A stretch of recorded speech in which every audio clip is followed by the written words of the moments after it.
যেই বাংলাদেশের তো বিদেশে আসে, আসার পরেই সে গান গাওয়া শুরু করে দেয়, আইসেন না রে ভাই বিদেশে, আইসেন না, বিদেশ খুব খারাপ জিনিস। মুখের ভাষা এরকম হয়ে যায়। এখন কথা হচ্ছে কি, নিজে কাজ করে বেড়াতে হচ্ছে, বা টাকা পয়সা জমাইতে পারছি না, বা এখানে সবকিছু অনেক টাইমলি করতে চাই, কোনো হেল্পিং হ্যান্ড থাকে না।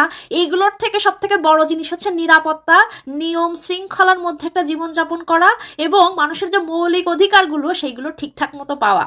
মানুষের সবকিছু কিন্তু লাক্সারির সাথে রিলেটেড না। তো এই কারণেই কিন্তু দেখবেন যতই নিন্দামন্দ গাক না কেন, সেই মানুষগুলো কিন্তু বিদেশ ছেড়ে দেশে ফেরত যায় না। আপনি নিজে এসে, আপনি নিজে যখন দেশে ফিরে যাচ্ছেন না, তো যারা আসতে চাচ্ছে তাদেরকে এইভাবে ডিমোটিভেট করার কোনো মানে হয় না। এখনকার যুগে, আধুনিক যুগ, মানুষ এখন এআই দিয়ে সবকিছু আইডেন্টিফাই করতে পারে, গুগলে সার্চ করলে সব তথ্য বেরোয় আসে, কিন্তু বুঝে যায় একটা মানুষের বিদেশে গেলে কি করতে হয় আর কি করতে হয় না। তো মানুষকে খালি খালি ডিমোটিভেট না করে ওই দিল্লি কা লাড্ডুর মতো আর কি ব্যাপারটা, খাইলেও পস্তাবেন, না খাইলেও পস্তাবেন। তো না খেয়ে পস্তানোর থেকে আসেন, খেয়ে তারপরে পস্তান।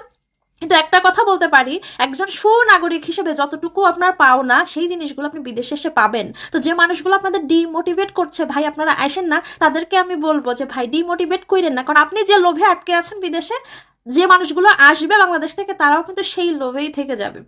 সো যারা আসতে চাচ্ছেন বাংলাদেশ থেকে, তাদেরকে বলবো জেনে শুনে বুঝে একটু নিজেদের স্কিল বাড়াই নিয়ে তারপরে আসেন, পারলে একটু ভালো ক্যাশ ক্যাপিটাল নিয়ে আসেন, তাহলে বিদেশ আপনাদের জন্য খুবই খুবই খুবই সুন্দর।